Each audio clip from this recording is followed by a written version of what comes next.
Good evening, and thank you for joining us for our first episode of Advocacy for 2025. We are excited about today's show. We're excited even for Advocacy to be around for 2025 because, as you know, from when we first started out, we're learning more. Even for us, we're on the show, we're learning more. We're having more guests on to teach us more. And so, again, even though we're teaching you guys, we're also learning. So tonight we have Devan Southerland, and she's the founder of Brown on the Spectrum. This is our first show for 2025. I'm Paula. We have Crystal and we have Bunny. Hello, Let's everyone. Hello, Welcome everyone. back. yeah. So Devin, can you start off by telling us a little bit about yourself and then how you got started with Brown on the Spectrum? Yes, absolutely. Happy New Year to all of you, and thank you first for this opportunity. I'm so excited to meet you all and to share a little bit about my journey and Brown on the Spectrum. So, my journey primarily began in East Baltimore, born and raised Baltimore gal. I am the oldest of three children, four technically, but three, and my youngest sister has autism. She was diagnosed in the 80s. So I come from a space of watching my mom be an advocate for my younger sister during a time when resources were very, very thin and patience was even thinner. Um, I have a son, my only son, his name is Liam. He is 17 years old. He was diagnosed with autism at the age of 4. So from there, having the experience of a younger sister with autism prepared me for a bit of advocacy and what I would have to do to help with making sure that Liam had the services that he needs. Brown on the Spectrum is celebrating its 10th year this year as of January 2nd. It is an organization that provides information and resources to families of individuals with autism. Starting as an online space, it's grown to over 1,500 followers. And I'm really excited about the work that Brown on the Spectrum can take offline and go and just carry within the community, not just here in Baltimore City, but beyond. Wow. That is awesome. So you were already prepared somewhat to take the torch from your mom and run with it with your son. That's awesome. It That's is. awesome. Yeah. And Mhm. even when you said your sister was diagnosed in the 80s, how old is your sister now, if you don't mind me asking? So let's see, she will turn 40 this year. Oh, okay. So she's 39. So she will turn her big time 40 this year. Okay. And that is amazing because I see how the services are very scarce now. So I can just imagine what your mom had to go through in the 80s. That's a lot right there. That's a lot. hmm So, No, it was a lot. It was definitely interesting because when people say things like you know autism looks like this. I feel like at times my son and my sister couldn't be any more different than one another. Right. So what I thought I would expect, or what I thought that I might find or see with my son Liam, totally didn't happen at all.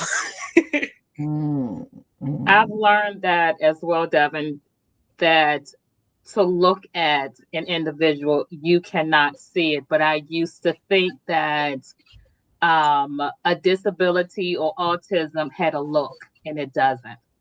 There's no look. Hmm. that's I amazing. agree. So, when you say Brown on the Spectrum, tell us what ignited you to name your organization Brown on the Spectrum. I kind of can infer from the title, but I just want you to tell our Mhm. listeners what made you come up with that name. Um, one time I was just sitting um, at my computer looking for just services and support groups for families of special needs children.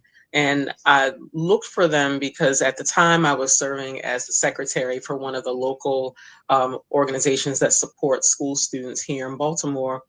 And I was really disappointed by the low number of attendees. But then I thought to myself, well, everybody really doesn't have the luxury to show up to these meetings on a Monday night at 6 o'clock or 6:30. So I got to find my community somewhere else. So I was online just Googling Baltimore support groups for Black moms of autistic kids, or, and I didn't find anything. But what really struck me before all that was just Googling the word autism and seeing a picture of a white boy. Now, I know where we live, or at least, for me, I live in the US, and I understand, you know, how the internet and things work, but it was just kind of, I don't know, kind of just like, okay, well, autism isn't just white people, because I have a whole son and a whole sister, and their classmates, I've seen. So autism's not just, white people. It's anybody around the world. So I said to myself, well, if the issue already with me is the fact that I don't even see anybody that might even look or resemble my son, how about I just go ahead and just start putting pictures online? I do this anyway on my Facebook page at the time. You know how you put your family's pictures on Facebook in the early days of Facebook when we overshared everything? Well, I was just putting pictures online of Liam, and I'm just like, all my friends and family see his pictures all the time. But, I'm taking pictures of like certain activities and things that we're doing as it relates to his diagnosis. So why not take it a step further and place them somewhere else outside of my personal Facebook page? And since I'm talking about activities and things that he's doing as a young man on the spectrum, and his skin is brown, I'll call it Brown on the Spectrum. I love that. That was it. I love it. That was it. That was it. It's just like, so from there, the name is what it is. And to me, I just think about the name as advocacy in and of itself. So, Yeah. sometimes I think of it like that. Like, that's it. Because there are lots of people on the spectrum. There are lots of different shades all over. Lots of shades. So we're just going to go with Brown on the Spectrum. I love it I that like it. you made it Mhm. relatable for us. Yes. Mm-hmm. Yes. Yes. Now, some of the people that you've come in contact with, I know you said you've been helping people and you've been giving information. How Mm-hmm. does it look? How do the people come at you? Is it people that are just starting out their journey, people that have been in the journey for a long time? And I say that because my daughter's 20. And I find that all of the services, I felt like, I don't know about anybody else, but I felt like I was wandering in circles and I wasn't finding anything, any services. I didn't find where she belonged. I just felt like there were no activities, there weren't anything. Mm-hmm. And for me, it was so frustrating because it was like, on weekends, and there still sometimes it's like that. On weekends, it was like my daughter is nonverbal, she has cerebral palsy, but I just felt like there was nothing around for her to do. There was nowhere for her to go. I felt like sometimes the support groups, even though I found support groups, there were support groups, but most of the people in there, their kids were able to verbalize things. So I think sometimes, like you say, it's a spectrum, but sometimes it's hard for even parents to find where they belong on the spectrum, or with those support groups that were, out there for us. But sometimes when I went to the support groups, I still didn't find it to be helpful because I didn't find that everybody, most of the people, like I said, most of the people they were verbal. How does that look with you? I know you have so many different people that may fall all on the spectrum. How do you find it where you can cater to the number of people that come to you that may feel like, okay, I can't find my way anywhere else? I think that I feel like one of the things that I'll always say is that everybody's journey is their own and everybody's family is their own. I think about something that a person told me a long time ago when they said that as parents, we are the experts on our children. Mhm. And it stuck with me from there. So when I looked at like groups for Liam when he was very young, even just like, play dates and stuff like that and play groups, I felt like, well, that's going to take like money or time or money and travel. So why not? We're just going to go outside and we're just going to go to things. And whatever these things are that are close to home, we're going to go to it. Because at the end of it all, what I felt like was, and it's something that also kind of sticks with me with my mom's journey too, with my sister, we can't have it necessarily be where our loved ones are only in or relegated only to specific spaces. They should be available and there for us. But if I decide I want to just come out and go to, a family event, a ice cream party or something like that, or whatever, a block party outside, I should be able to go to something that's close to where I live. And wherever it is that we live, it should be inclusive. And the only way to make it inclusive is to go there and to be there and not like shy away or hide from it, because I feel like sometimes people don't know that everybody's not like them. Right. Every space or shade or piece of autism isn't the same, and not just autism, but with any ability or disability. If you're going outside and you're in it, that kind of gives the clue that, what, maybe there should be some consideration for differing abilities when I'm planning these events or when somebody's planning an event. And then I just go up to people and I just tell them, you know what y'all actually need here? You need this. So I can help you with blah, blah, blah, blah. And this is before Brown on the Spectrum, before anything else. Because I always felt like at the end of the day, if you're making something for everybody, then make it be for everybody. So with Brown on the Spectrum, I always share information about any and everything that's going on within the disability community, not just autism and not just kids or not just adults. If there's resources for multi-generational members of the community, that's what I'm sharing, because what I'm finding right now, my son's 17. He is definitely not 4. He is a young man. He will be an adult legally this year. And eventually he's going to grow older to Yes. a middle-aged man, a 40-year-old, a 50-year-old. So we gotta look at how we can just share as much as we can to the community everywhere that it touches. So I try not to like stay in that space of this is only for, but I'm still reminding, oh yes, by the way, brown people exist on the spectrum, but there's also all this other information in between that we got to get out to people. So it sounds like you almost push him out of his comfort zone, you out of your comfort zone, and society out of their comfort zone. It forces them to recognize the needs of your son as well as the needs your needs. I like that. I like that. And I laugh because my cousin, she's my cousin Crystal, but I laugh because one thing she always says is, when our kids were born and they're young, they are eventually going to grow up. So we have to prepare for that. And that's something that I think that has become something that we all say now. That's awesome. Yeah, we're preparing our young people to be old people. So it's That's like right. we're preparing them to be old people, preparing them to be out there on their own, preparing them to make decisions as best they can, supported decisions, and if they might need help along the way, what would they possibly need, and how can we at least get it going? If something else that they need is there and it's not there, how can we kind of get that in place? And who do we need to connect with to make sure that it is there for them?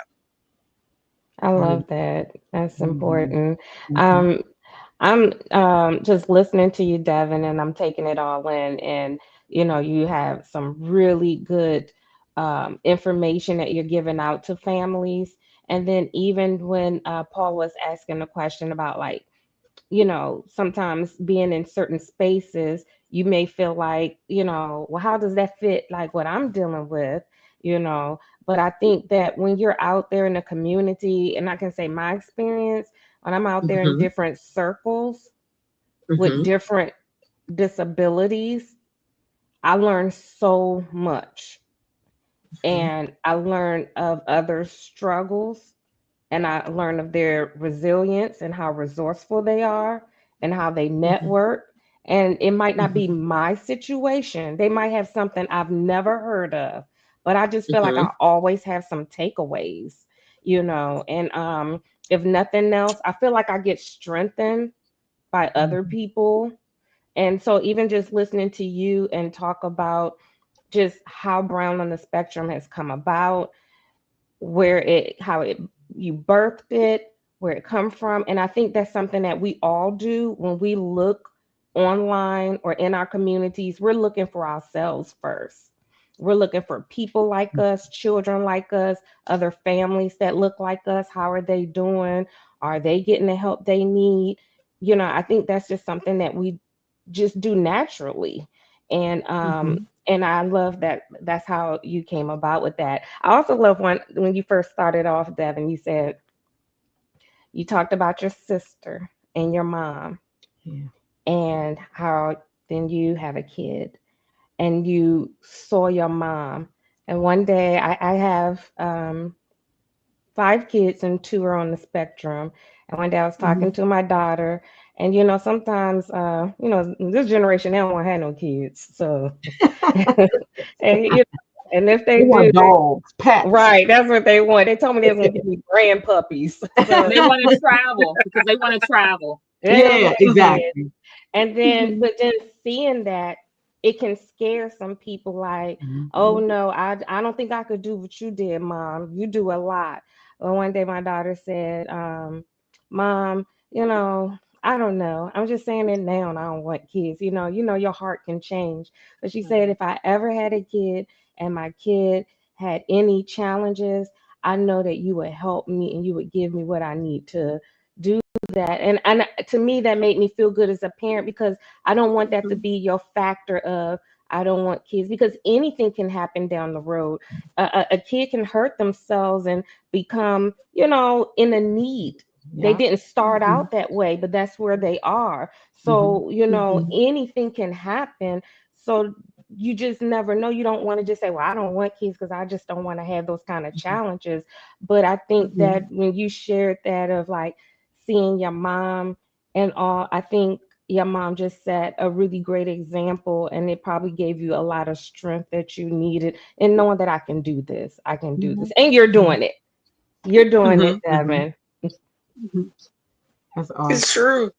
Yeah. I always tell people my biggest inspiration is my mom with advocacy. Advocacy can be anything, any way, wherever. So that always my biggest inspiration for that. How does your mom now, does she give you any advice, or how does she, is she a part of Brown on the Spectrum? I would be surprised if she wasn't. Or Mhm. that inspiration alone. My mom, she is, but I think about it too. My mom is an old school person where she's just like, I remember, okay. So when Liam, like I said, Liam was diagnosed when he was 4.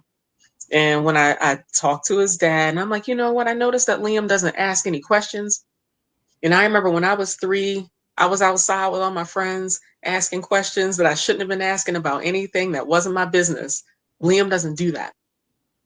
And when I mentioned it to my mom, she was just like, well, if you think that, he may have any delays or anything like that, understand it, but I don't want you to race to label him. Mhm. Mhm. Okay. So this is coming from, a person that's just like, okay, well, autism was something very new to her, never heard of it ever in life, but just rolled with it.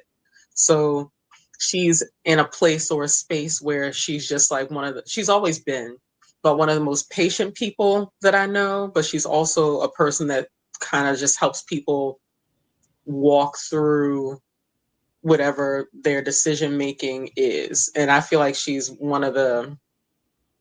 someone that really helps with supported decision making, but not trying to like guide you in one space or direction or another.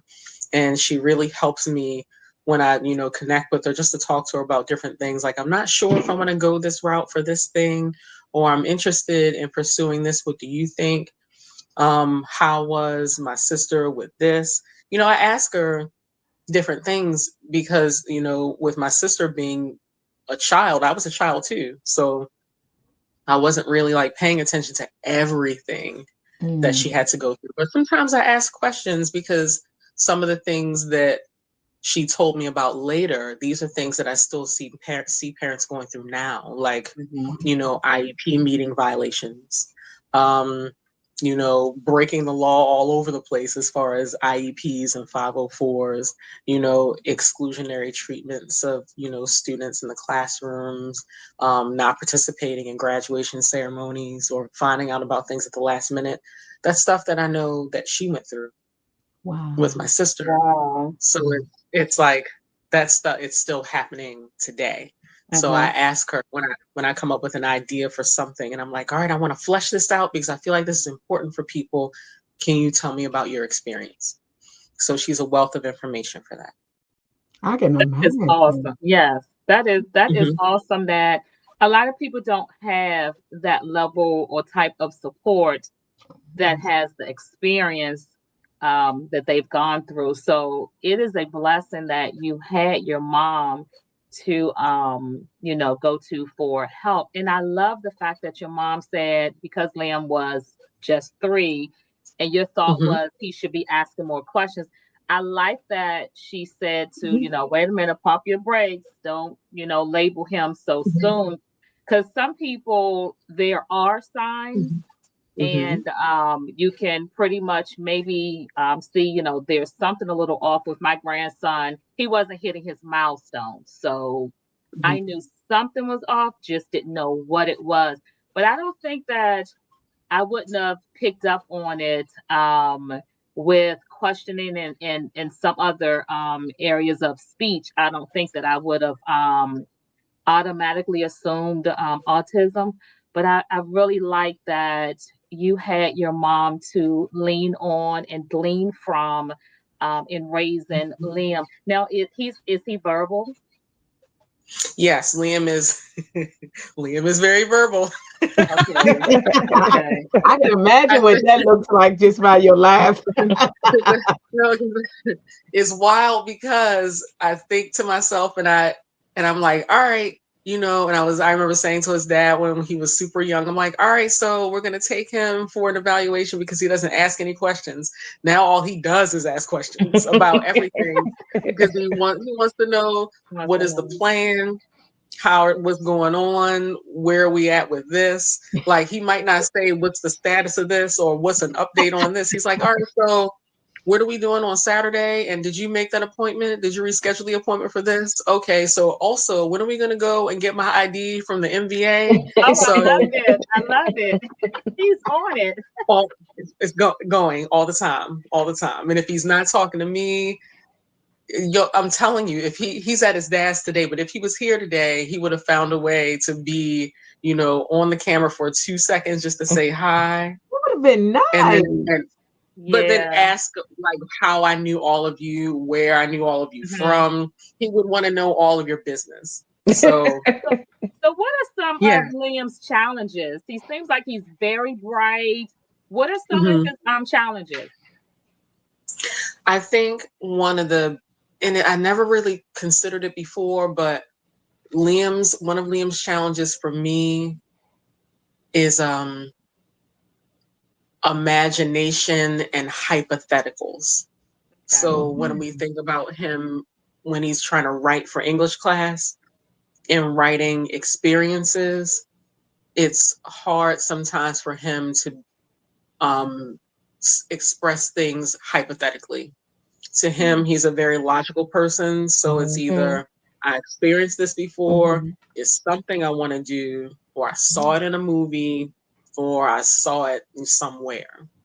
So sometimes when we're having like discussions about things, he almost always keeps me on track or on schedule, and he keeps me honest, for lack of a better term, because it's like I can't say anything to him about what could be.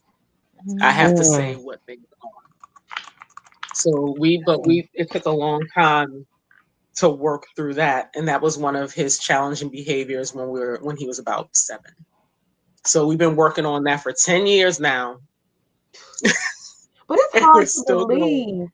I'm sitting here and I'm thinking, I guess some of the things that you never really even think of that could be a potential problem. Like for me, I guess it's a person not being a dreamer. I guess that's what I'm Hmm. kind of hearing you say, if that's correct. Hmm. But you never Yeah. think that that could even be something that could be a potential problem, you know? I don't know. Maybe it's like somebody that's realistic. Like, you know how you be like, do you ever dream? And they like, nah, I just want to see Hmm. the world for what it is. You never think that that could be something that could Hmm. cause any type of, problem. You wouldn't. When I feel like we experienced that especially with school and English class, and he's been working on it a lot over the past couple of years. But it's just something that I feel like, I don't know, it's just like I always asked him or offered him creative things. So Mhm. he's a creative guy in the sense that, he may he liked to dance a lot when he was younger, but he doesn't really dance much now. He's very much into video games and things like that. Mhm. But with creating, it's just like, okay, how can I help him to tap into being a dreamer or being more creative? And then sometimes I think to myself, oh, wow, am I like terrible because I didn't really encourage like creation or like, dreaming? Like we've always just been super literal with stuff or his interests or his things. Well, I think that, Liam is definitely not alone. And I have a soon to be 16-year-old who Mm, is on the spectrum. And, that is exactly where we find a lot of challenges in English Mm. class. In high school, he's a very concrete thinker, a lot of concrete information, like you're saying, facts. mm-hmm, It could be hard to really understand certain metaphors and things in stories mm-hmm, that he's reading or a mm-hmm, play that I may attend. I think we were at a play one day and I got tickled. They was like, he pulled the rug mm. right from under my feet. And he was like, no, he didn't. He's still standing on the rug. And I was like, I never even thought about that. yes. That And was I mean, us. No, that was us the other day. I said, "Oh no, Liam, we'll cross that bridge when we get to it." And he's like, "What does that mean?" Right. Where's the bridge, Mom? Where's the where's the bridge? bridge? That's exactly. Where? What are you And talking my about? 13-year-old is like that too.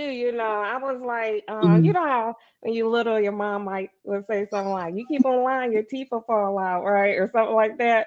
If I say something like that to him, he'd be like, "For real? Will they grow Maybe that's back?" something from line. That ain't a Yeah, they'd be bad. like, "Will my teeth grow back?"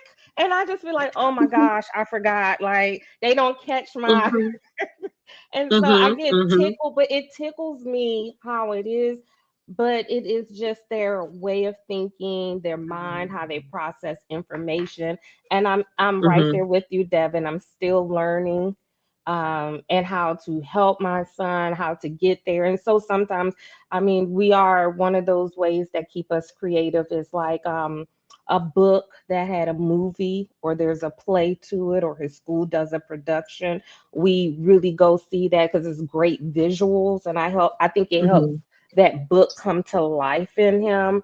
And he loves Mhm. to read, but he loves graphic novels, so I think it's Mhm. that action that you see. Mhm. So I mean, Mhm. I think it's just still a work, but I'm right there with you, Devin. I understand Liam. English is Yeah. challenging, and I have to. Me and them English teachers, I be thinking like, well, I guess you're not the right one. I need a different teacher I was because just about to ask about the teachers. Do they understand the Yes. differences in the way that their brains function? Because I don't no. think there's anything wrong with the way that they're processing this English work. Mm. Mhm. No, I feel like the teacher that has been working with him, I really appreciate her so much because Liam has come a very long way with writing, specifically with writing if he has to write about himself. because he Mm-hmm. might stop it at maybe 2 sentences, or like at the like maybe freshman year he would have stopped it at like 2 sentences, maybe three, with a lot of like questions, like guiding, like prompts for him to do it. But now he's improved so much with writing about himself, but now it's the challenge of staying on task with the writing that you have to do. So if Mm-hmm. there's 3 paragraphs that you have to share on a specific topic, then he and I will sit down together and I'll say, okay, so it looks like your teacher wanted to talk to you about your favorite mode of transportation, or like your love of trains. So how about we do 3 different paragraphs where you can talk about your train rides or your trains. Like, you had a train collection when you were growing up. You love going on the train on Saturdays to Mondawmin, and you love going on, like traveling on trains to, like, other states. So like, let's go from there. Go ahead and write, and then I'll come back. So we kind of help in that way. Okay, So, Devin, can well, I no, I was just going to say redirection. We have to do that a lot Mhm. too. redirection? So, Devin, can I ask you, like, when you're asking him those questions and he's Hmm. writing, do you feel like he verbalized those answers to you really quick versus writing it down? Like, how does it respond? Like, if you were like, okay, we're going to talk about trains. Tell me about the trains you like. Remember when you were 3? Could he verbalize Hmm. and it flow out, or do you have, or do you say now write that? Like, how does that look? I'm just curious. Hmm. It would look like him sitting at his computer, and he'll say, "So what do you want me to write?" And I'll say, "Well, Liam," I'm like, "Well, I want you to," I would say to him like, "Okay, so remember that time when we were, standing on the bus stop, and then we were in the snow and we went down to Mondawmin and the train caught on fire? Yeah, I remember. And it was blah, blah, blah." And I was like, "Yes. So talk about how what station we were at." He was like, "Oh yeah, Mhm. we were at uh, Penn North, and the train caught fire." And I was like, "Do you remember anything else?" He was like, "Yeah, so the train caught fire and there was a lot of smoke and blah, blah, blah." So it's just me trying to ask him more Mhm. questions Mm. about what he remembers and what he saw, but not necessarily saying everything, but just trying to get him to remember all Give these him Like other details leading about him, things. like leading Because he him has a to great the memory. Yeah, because he has wow. an I love excellent it. memory. He will stand here and tell you every US president in order from number one to now. He will do Oh that. Wow. wow. Now Hmm. some That of is us can't awesome. even do that. Well, I Yeah, yeah. can. I cannot. But that's and that is awesome and amazing. And that's to Mhm. me. So, and I asked that because that is something that I noticed with my son. I noticed that Hmm. when I started helping him to write essays, I would ask him a question about the Hmm. story.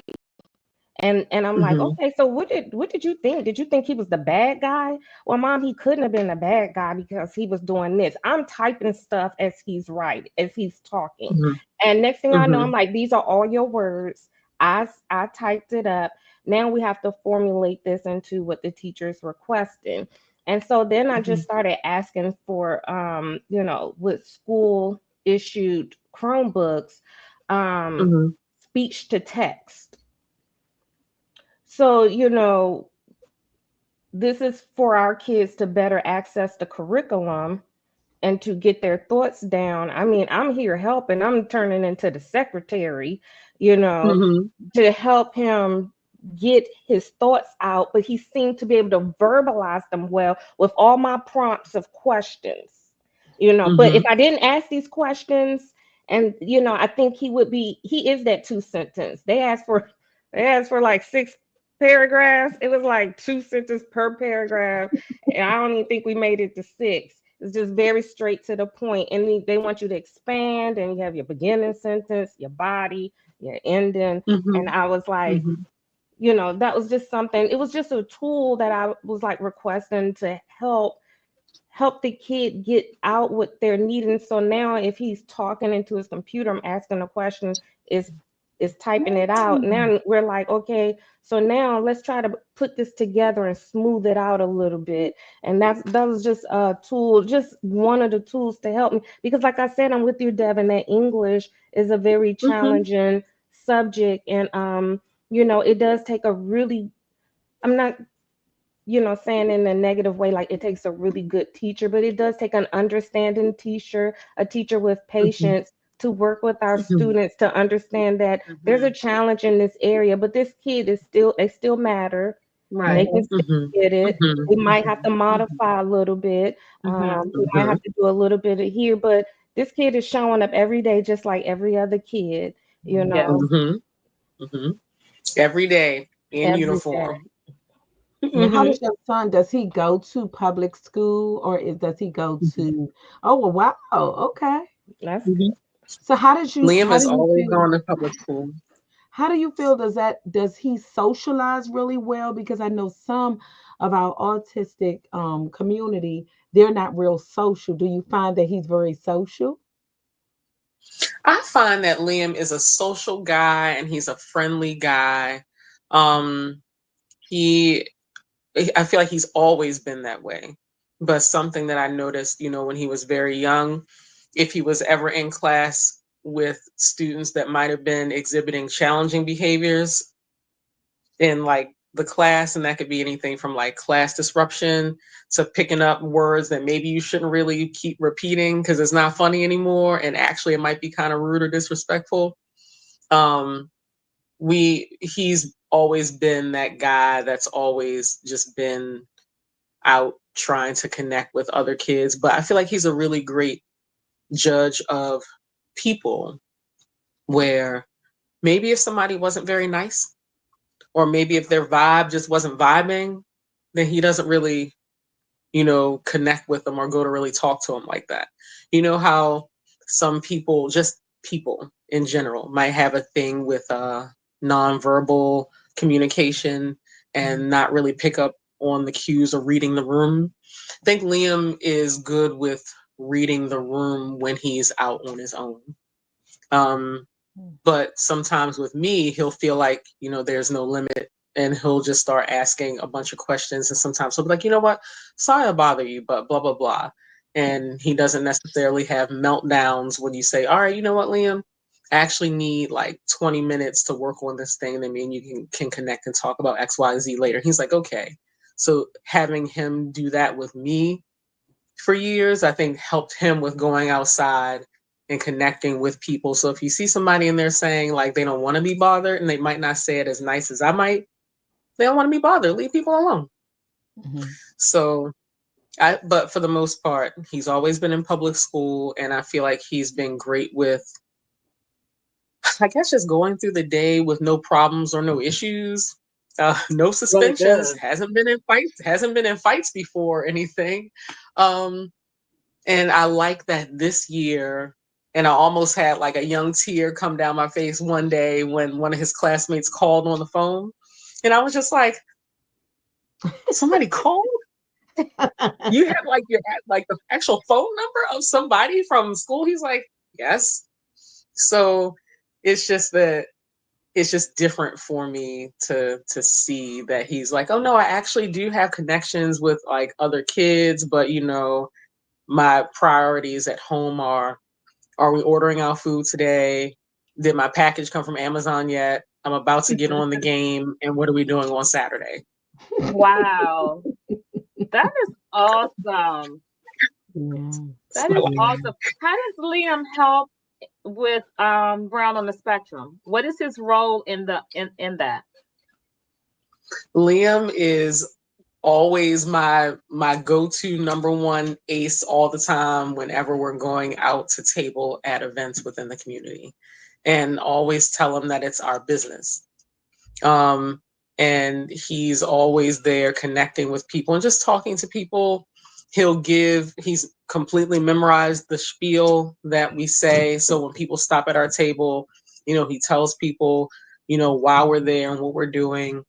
And I think he's been comfortable over the years with me either taking a picture or a video and just saying, you know, hey Liam, do you mind if I like share your experience with applying for a summer job for the first time? Or do you mind if I share your experience of going to the farmers market for the first time? as a young adult. Or, hey, Liam, I want to do this video talking about like teens riding like public transportation. Can I share some videos that we've done, over time? Because he's always loved cameras and filmmaking and stuff like that. But I've asked, like, hey, so how do you feel about me making this video about such and such? Okay, yeah, let's do it. So he's a person that's like, oh, well, you should take this picture and post it on Brown on the Spectrum, or you should take a video and post it on Brown on the Spectrum. So he's been involved every step of the way. That's Wow, that's awesome. awesome. Yeah, you got the Hmm. inside scoop going on. And what is his future plans? Like, what does Liam want to be once what's his For, occupation? Does he want to go to college? What does he want to do? I like that Liam wants to do lots of things, but his first step is he wants to go to college. And specifically, he wants to go to college where I received my master's. Um, and so I was just like, all right, well, if that's where you want to go, then that's fantastic. I'm all for it. What kind of work do you want to do, Liam? And for a long time, he used to say he wanted to work as a police officer. But then last year, and it's still sticking, he says he wants to work in education and he wants to be a teacher. I like that. So I I like that like both of too. those. I like both. I like both. My I like mind that. started going in so many Yeah. different directions for Yes. both of them. Mhm. Yeah. I like that. I like it too. I also Hmm. said to him, I'm like, what do you think about real estate? What do you think about property management? What do you think about, having your own like spaces where people pay rent to you and then you have companies that fix them up and keep everything together? What about having more than one job? And here I go, because I feel like I've always had more than one job. I don't know how to function with just one. So it's like here I go. But he's like, no, I think that'd be cool. But I think it's something that he's always seen with with me and with his dad. So he's just Mhm. like, oh no, I want to be a teacher. I So I'm love like, all right, that. bro. Now, what school did you I, go to? You said he wanted to go to the school that you went to. Where did you go? Coppin State University. Oh, Oh. Very good. Hmm. He'll be yeah, home. He'll Hmm. be close to home. yeah. And he's right there because that's his school is there, because Okay. there's a whole high school there, Coppin Academy High School. Who So Oh their else? school is wow. literally on the campus. So he's there every day. It was That's really somebody else good. that told us that their kid went to Coppin. They went to Coppin State. I can't think of who it Hmm. was because I didn't even know that existed. Hmm. Wow, When I that was there, when I was there in grad school, I didn't know there was a school there. it was But somebody him, else I I think he was can't in think of. elementary school at the time. So Mhm. I Mhm. didn't even know that there was a high school there. Hmm. Wow. That is Hmm. awesome. From the brown from on the spectrum, when you see and you talk to parents, what seems to be the need of the parents? What stands out the most that most parents struggle with and they need the help with? Um, If I there would is say one thing. no, there is. There is. Mhm. I feel like the biggest need that I almost always hear is um, a support system Mhm. and like a network of support. And, I'll meet families and they'll say, oh, it's just me, or it's just me. And, me and my husband, my wife, it's just us. We don't have a lot of family that helps us, or our family's not close by, or we have friends and family that stopped talking to us when our child was diagnosed, or stopped talking to us when our children were born. Um, or they say not so nice things to us, or dismissive Mhm. things to Mhm. us. And that Mm, always like raises my antenna, because it makes me think of my mom with my sister. yeah. Mm. So it's just like, okay. um but I always think too that, and I try to like encourage people by saying like, the using the words like chosen family. Mhm. It's not like, that's something that's big and that's important. You can cultivate your own community, you can create your own community of support. I like that. So even with putting Brown on the spectrum out there, Mhm. it's showing, hey, here's this young man living and growing up as a brown young man on the spectrum, but I'm here as his parent. Mm-hmm. So if you might identify with me in some kind of way, I'm here. Mhm. So connect with me and ask me questions. And if I don't know the answer, I can ask my mom. And Mhm. if she doesn't know the answer, I can connect you with somebody else. Because Right. it's like if we're creating the community of people just connecting with one another, at the very least, you're not alone. And there might Yeah. be something that they know that you don't know. So, your immediate family may not be the most supportive, but there might be a complete stranger that is.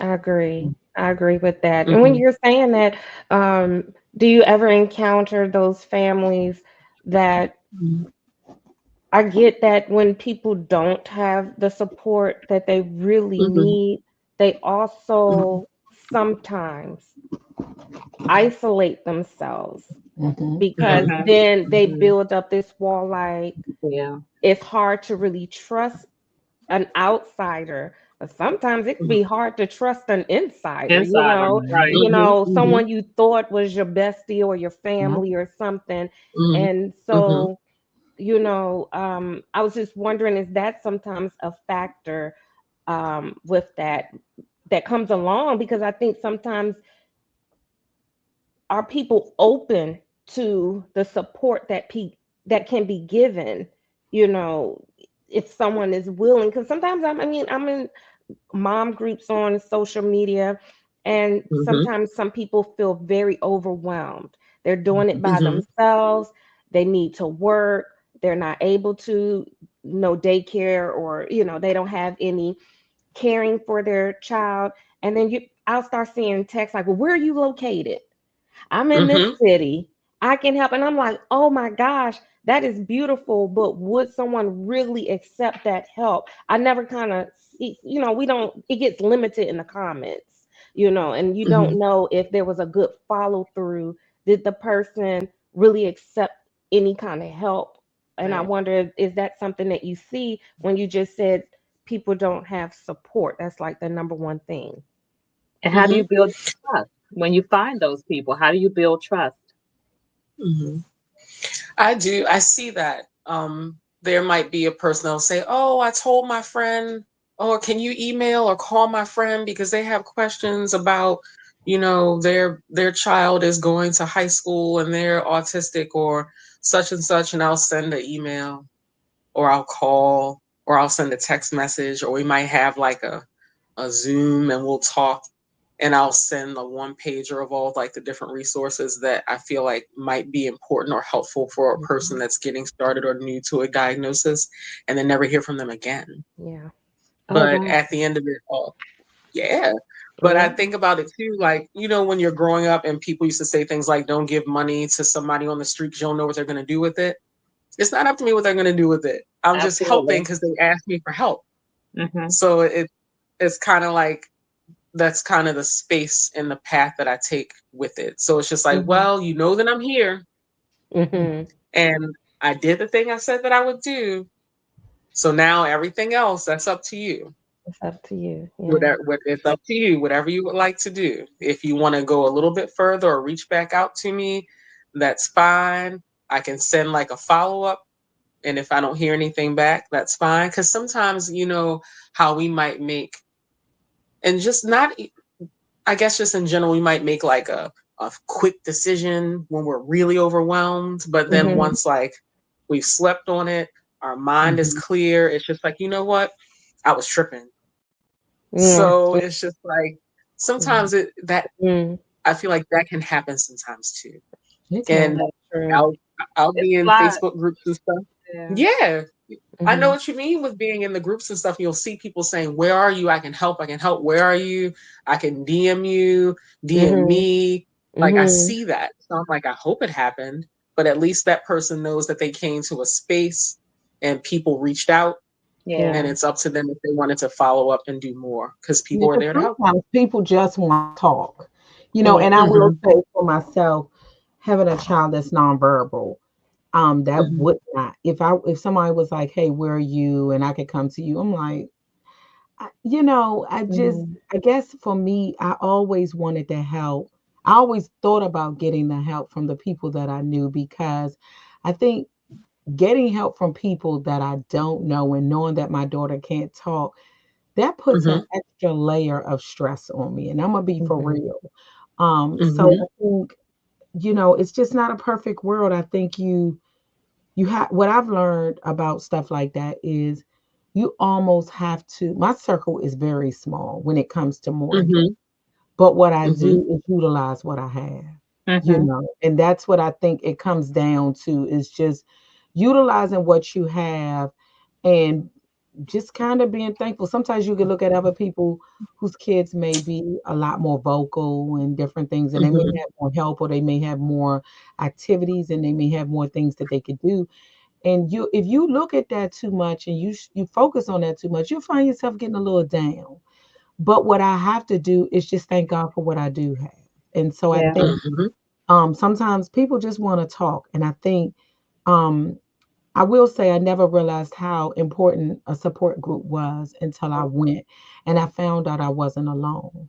And I think if Mhm. anything, if nothing else, people just want to know that they're not alone. And this is one Right. of the reasons why I started advocacy because for me, I felt like I was alone so much Mhm. to the Mhm. fact that I had to masquerade it when I did come out because I just was so down because I always felt alone. I always felt like, and I would always say, Lord, it seems like everything that works for everybody never works for Morgan. How people be like, "Oh, Mhm. just go to this." That would be a magic. And then I go and I'll be like, Mhm. "Well, Lord, that didn't work." And then here's something else. So I think sometimes you just, I felt like so many times I felt like I was alone. And even when I went to go, where people kind of assured me, "This is it. I promise you're gonna get this, that," Mhm. and I didn't get it. It's like Yeah. yeah, it can be. I think having a child on the spectrum, and I will be honest and say that is that's lonely enough. Mm-hmm. That's a lonely place. And then sometimes you add in other things, other factors like your child Mhm. is nonverbal, your child Mm-hmm. has Mhm. behavioral problems, Mhm. there's not resources. So it's just I think Mhm. it's a lonely experience, period. And then but if you let yourself stay there, it becomes lonelier, and so Mhm. that's one reason why I started advocacy because I just want Mhm. to assure people, you're not alone. Mhm. That's a hard place to be when you feel like you are alone. It's a Yeah. very hard place. So I am gonna say I know we're coming up, time is coming up. That's my closing remarks that I like what you're saying, Devin, and I think advocacy, Brown on the Spectrum, and all the other nonprofits and organizations are out here to Mm-hmm. share Mhm. our experiences and help people to know that they're not alone. And I think Yeah. for me, I can honestly say for myself, that's what empowered me is knowing I Mhm. wasn't alone. What also empowered me is talking to parents like you that Mm-hmm. kind of got Mhm. me Mhm. out of that Absolutely. oh it's me, oh nobody has anything, and got me to saying no, Paula, go to this place, force their Mhm. hands to Mhm. make Mhm. it accommodating for Morgan, make it accommodating for you. Don't sit behind closed doors Mhm. and make it Mhm. you feel as though you don't fit in. So I Mhm. think, Mhm. more parents need to hear that. And I just pray that Advocacy Brown on the Spectrum and the other organizations out there serve the purpose that they've set out to obtain is letting people know you're not alone. That's Not all. alone. Mhm. Yeah. Mhm. My favorite. It's so like so just like basic, but it's just like just come outside. I like And I like with that. any of the anything with Liam or anybody, it's just like okay, let's come outside. Mhm. And it doesn't have to be like you said. It doesn't have to always be like a group or program. It could be right where you live. And at Mm-hmm. the end of the day, it's like how can I make community in the community that I'm in? I might be here at the house with my like 5 or 6 year old, but I have my neighbor next door that's like an empty nester, and they let my kid garden in their garden next door. Mm. And then from there, somebody else in the neighborhood also has a garden, and they saw that the neighbor next door lets my kid like practice gardening there. And they say, well, oh, well, they can practice at mine too. I like So that. we've got 1, 2 more people in the community where you live. They are not Yeah. parents. They might not have, children on the spectrum or autistic people living at home with them, but they are community members, that somebody that you can reach out to, and they are part of your, now are becoming a part of your support network or your support system. And it's just from making that connection because you came outside. Yes. I I love love that. that. Oh Hmm. wow. Hmm. I Hmm. love that. Mm, Hmm. Very. that's powerful. That's the thing. They Hmm. have to come outside, and I pray and hope that a platform like Brown on the Spectrum, as well as Advocacy, that um, we provide enough hope and resources so that they aren't afraid to come outside, Yeah. because they need to step out of their comfort zone, move from that place of, that stuck place, to come Hmm. Hmm. out so that they can get some help, so that they can see that, there are people going through the same thing, but they're going through, they're not stuck. And a lot of times I was stuck when Grayson was diagnosed. Um, I just saw it as a terrible thing, but then I learned. So I do try to do my best to help others. So I really do like that you said come outside. I like that. Yeah. Hmm. Yep. Yes, come outside. Come on, come The fresh, outside. if You for know, no other reason, the fresh air. It's Fresh just air. like it. Yeah. I don't know yes. if y'all walk, but when you Yeah. walk outside and the air is fresh, I just feel empowered. I start Yeah. getting Hmm. all types of ideas and You're in a thoughts. It's different like, space. oh my, Hmm. Hmm. it's therapeutic. It's It Yeah. therapeutic. is. Hmm. Hmm. Hmm. Definitely. I like Yep. that. Come Yeah. outside. Come Hmm. outside. Who's around? Who's nearby? What's in your neighborhood? What's around the corner? Who lives on your block? Yeah. Who's around? Come outside. You see them, they see you. And Hmm. it's regular. They see them, you see them, they see you. And as a parent of a special needs child, it's like, well, you're not going to be like walking with me all the time. You're bigger than me. So you have to travel alone sometimes.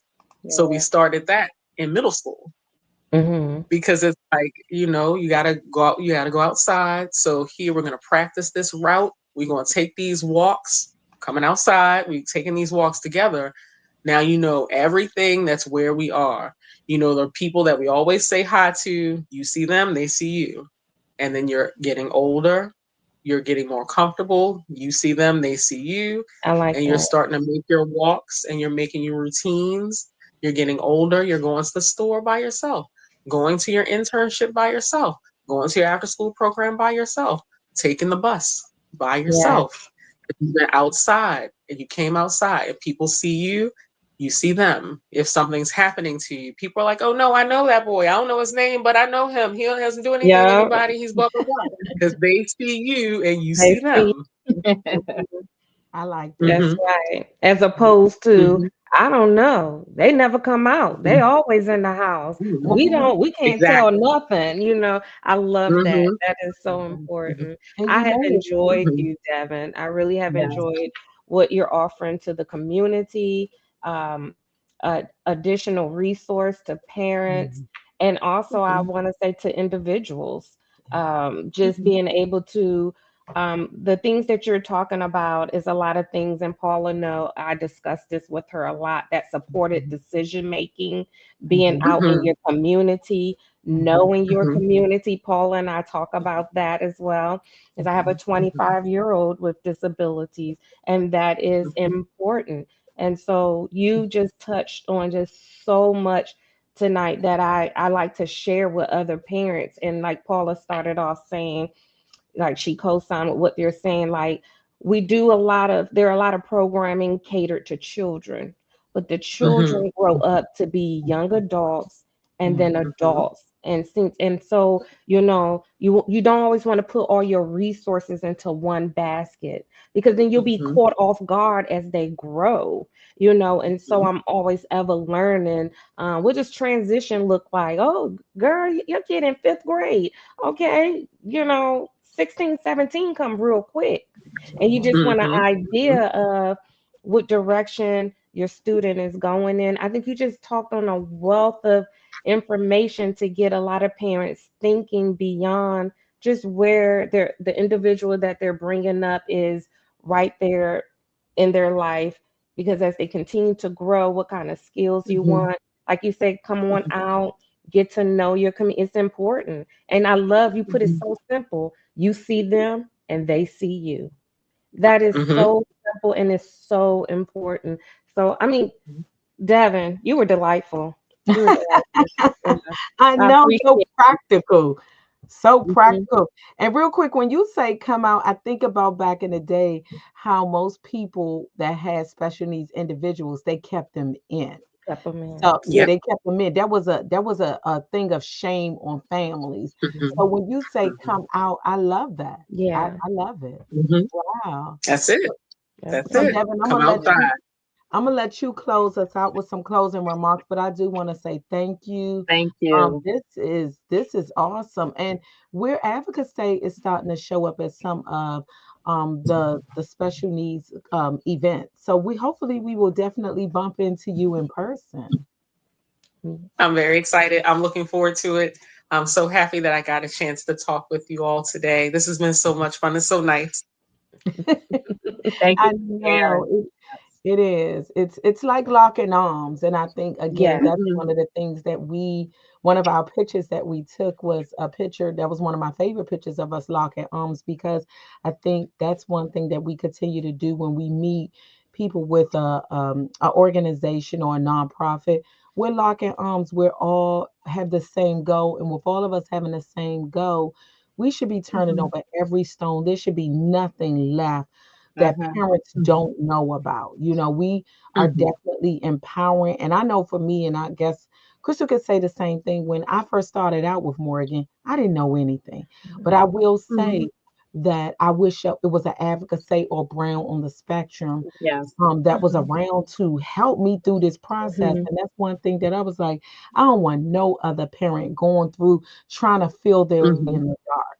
So I definitely appreciate you being on Yeah. here. I definitely appreciate you joining in this fight Hmm. and getting us opening up eyes and Yeah. understanding and getting out. Get out. Get Get out. out of that house. Come Get on, out and get get that out. help. Help is Yes. outside the door. Help is Yeah, get outside. Yeah. outside. Get Come outside. outside. Just Oh come my outside. goodness. I love it. Devin, Mm-hmm. thanks again. Mm-hmm. I appreciate it. And we look forward to meeting you in the future. Yes. Absolutely. Take care. Thank you so much. Yes. No Thank you. Bye problem. Have a bye. good one.